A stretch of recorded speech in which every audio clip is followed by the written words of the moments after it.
Assalamualaikum warahmatullahi wabarakatuh. Perkenalkan, kami dari kelompok 5. Baiklah, kami di sini akan menjelaskan tentang instrumentasi. Spektrofotometer, sesuai dengan namanya, instrumen yang satu ini merupakan gabungan dari dua alat, yaitu spektrometer dan fotometer. Nah, spektrometer menghasilkan sinar dari spektrum dengan panjang gelombang tertentu, sedangkan fotometer adalah alat pengukur intensitas cahaya yang ditransmisikan ataupun diabsorpsi. Jadi, spektrofotometer ini digunakan untuk mengukur energi secara relatif jika energi tersebut ditransmisikan, direfleksikan, ataupun diemisikan menjadi fungsi dari suatu panjang gelombang. Nah, biasanya spektrofotometer ini digunakan untuk analisis secara kuantitatif, namun bisa juga analisis secara kualitatif. Nah, contohnya penetapan kadar ataupun konsentrasi dari suatu analit ataupun sampel. Nah, spektrofotometer ini terdiri menjadi dua tipe, yaitu spektrofotometer sinar tunggal dan sinar ganda.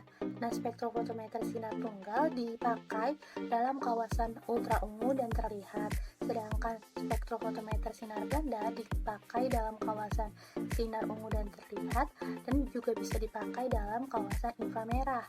Nah, untuk sinar UV sendiri mempunyai rentang panjang gelombang 100 sampai 400 nanometer.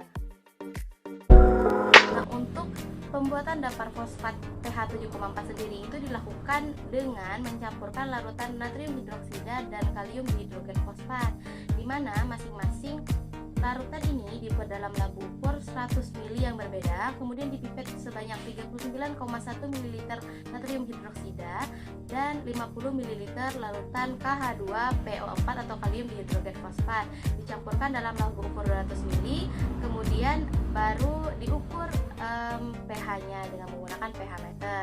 Sedangkan untuk pembuatan larutan induk baku klindamisin itu ditimbang klindamisin HCl sebanyak 100 mg lalu dimasukkan dalam labu ukur 100 ml, dilarutkan hingga batas labu dengan menggunakan datar fosfat 7pH 7,4. Kemudian larutan ini digunakan untuk mengukur serapan pada panjang gelombang yang berkisar dari 200 hingga 400 nanometer dengan menggunakan spektrofotometri UV-Vis, sehingga didapatkanlah panjang gelombang serapan maksimum untuk klindamisin HCl.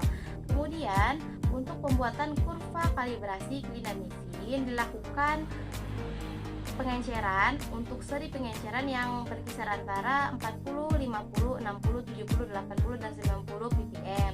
Kemudian serapan dari seluruh seri konsentrasi ini dilakukan pengukuran dengan menggunakan spektrofotometri UV-Vis pada panjang gelombang yang telah didapatkan sebelumnya.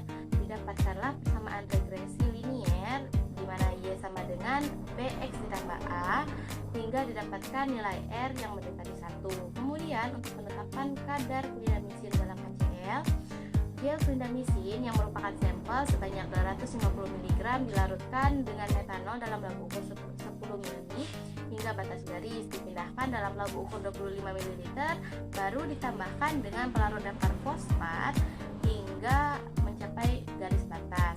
Kemudian larutan ini dilakukan pengukuran menggunakan spektrofotometri UV-Vis pada panjang gelombang maksimum.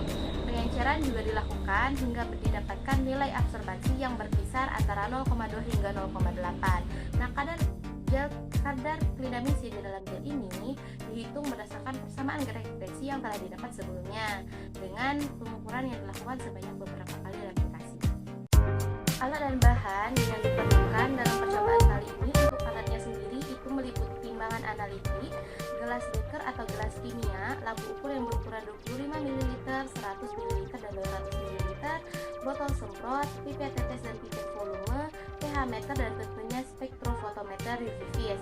Sedangkan untuk bahannya sendiri itu meliputi natrium hidroksida atau NaOH, kalium dihidrogen fosfat atau KH2PO4, aqua D1H2O, dan gel klindamisin sebagai sampelnya.